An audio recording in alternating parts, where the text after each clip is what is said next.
काश्मीर हल्ल्यातील शहीदांना मानवंदना। जम्मू काश्मीर येथील पहलगाममध्ये झालेल्या दहशतवाद्यांच्या हल्ल्यात निरपराध पर्यटकांचा जीव गेला। या हल्ल्यात मृत्युमुखी पडलेल्यांना श्रद्धांजली वाहत पनवेल बसस्थानकासमोर निषेध नोंदवण्यात आला।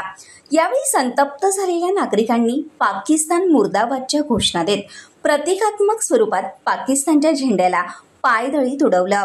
जय श्रीराम, बटेंगे तो कटेंगे, सारे युवा जागेंगे, देशविरोधी भागेंगे अशा घोषणा देत शहरातील विरूपाक्ष महादेव मंदिरापासून निषेध रॅली काढण्यात आली। बसस्थानकासमोर श्रद्धांजली वाहत या रॅलीचा समारोप करण्यात आला।